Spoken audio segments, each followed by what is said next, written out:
Olá, mais uma lição diária para o seu coração. Se você está chegando agora no meu canal e ainda não se inscreveu, inscreva-se, amigo. Não custa nada, é só apertar o botãozinho vermelho aqui embaixo e acione o sininho das notificações e quando acionar, clique em todas. E por favor, dê o like fortalece muito o nosso canal.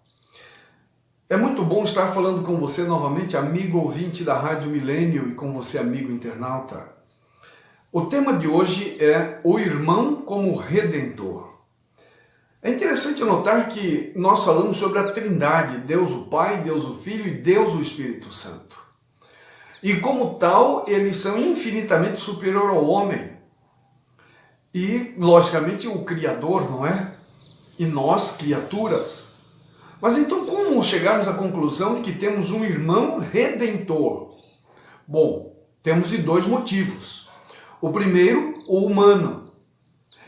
Na época dos Levíticos, conforme está em Levíticos, capítulo 25, de versículos 25 a 27, e também 47 a 49, ele explica que quando o irmão está devendo muito e precisa vender sua propriedade ou vender a ele mesmo como escravo para alguém, então ele tem o direito de um resgatador.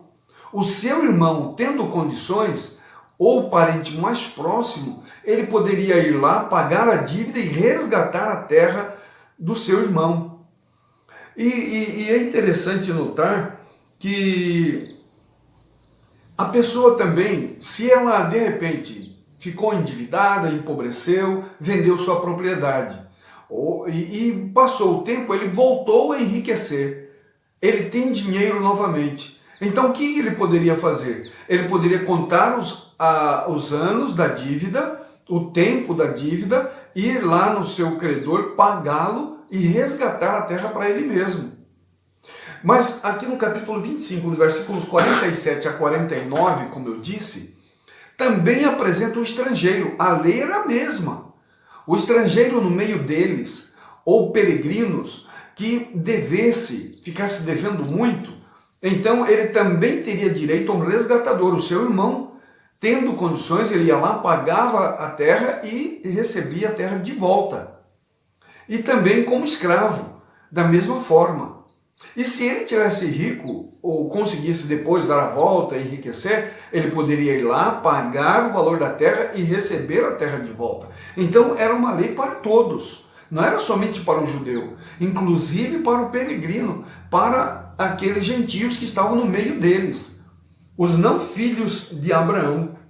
E também em Hebreus capítulo 2, versículos 14 a 16, apresenta Jesus como nosso resgatador. Opa, como é que é isso?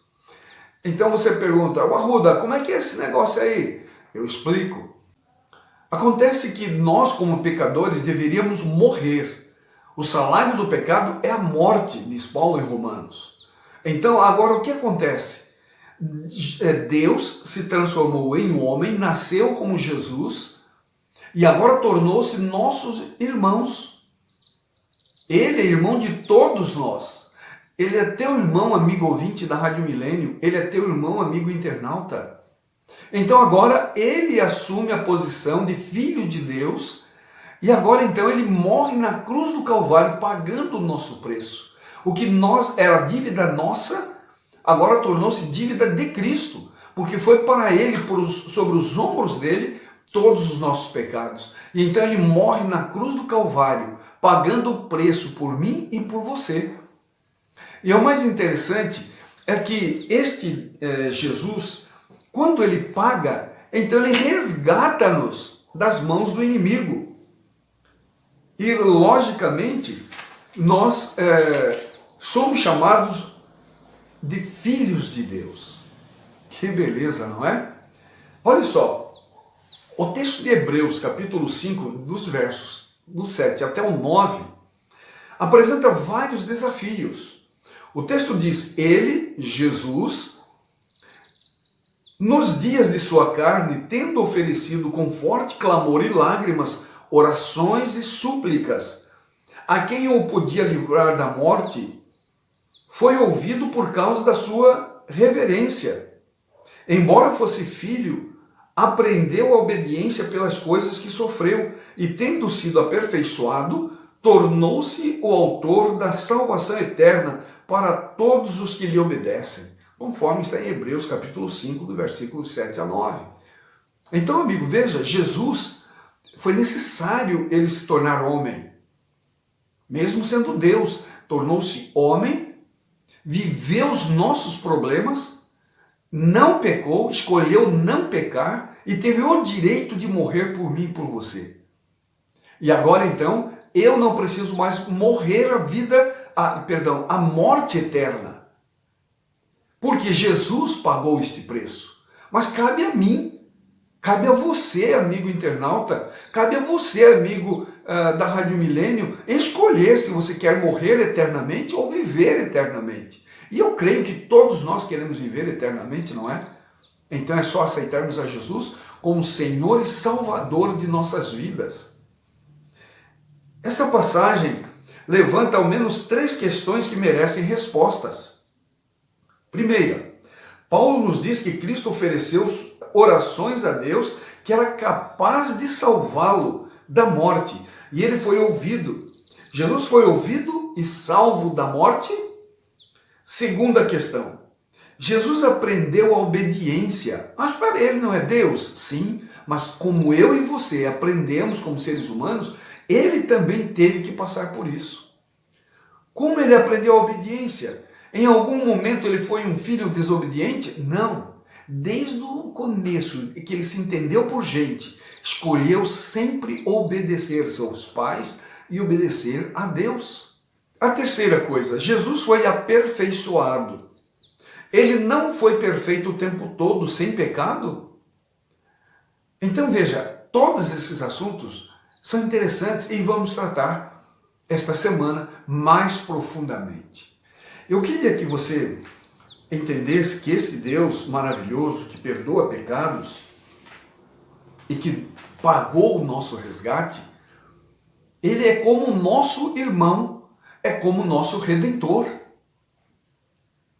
Nas leis dadas a Israel existe uma bela ilustração das relações de Cristo com o seu povo. Quando por causa da pobreza um hebreu se via forçado a abrir mão do seu patrimônio e a se vender como escravo, não só o patrimônio, mas como ele próprio, o dever de resgatar a ele e a sua herança recaía sobre o parente mais chegado, conforme está em Levíticos capítulo 25, versículos 25, 47 a 49 e Ruth 2, versículos 20, que tem um exemplo claro de como um resgatador conseguiu reaver a terra do seu irmão.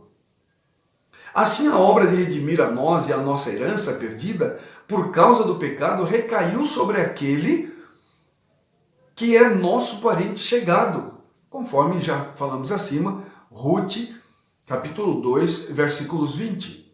Foi para nos resgatar que ele se tornou nosso parente.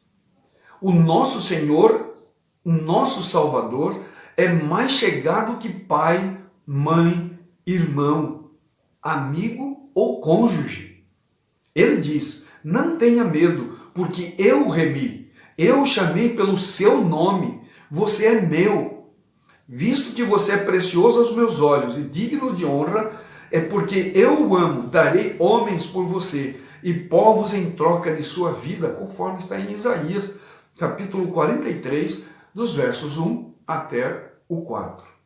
Cristo ama os seres celestiais que estão em redor de seu trono, mas como explicar o grande amor com que nos ama? Não conseguimos compreendê-lo, mas podemos ver como é real em nossa própria vida, conforme está no livro O Desejado de Todas as Nações, página 255. Cristo não passava nenhum ser humano por alto como indigno, mas procurava aplicar a toda pessoa o remédio capaz de sarar. Procurava inspirar esperança aos mais rudes e menos promissores, prometendo-lhes a certeza de que haveriam de tornar-se irrepreensíveis e inocentes, alcançando um caráter que manifestaria serem filhos de Deus. Cristo não passava, de fato, ninguém por alto. Ele não deixava ninguém para trás. Jesus é o nosso Redentor. Jesus é o seu Redentor, amigo ouvinte da Rádio Milênio. Jesus é o seu Redentor, amigo internauta. Pense nisso. Vamos orar.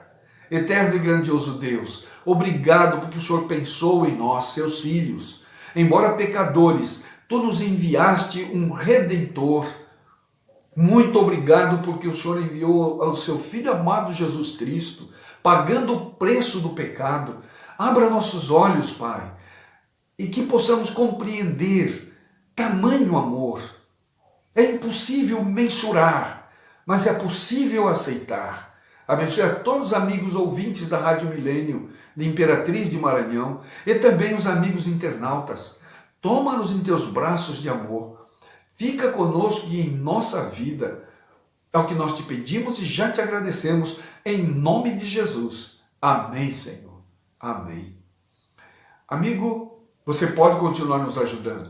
Envie esse vídeo para seus amigos, colegas de trabalho, parentes, e também, por favor, compartilhe em suas redes sociais. O Senhor te abençoe e te guarde. O Senhor faça resplandecer o seu rosto sobre ti e tenha misericórdia de ti. O Senhor sobre ti levante o rosto e te dê a paz. Um forte abraço. Até o próximo vídeo.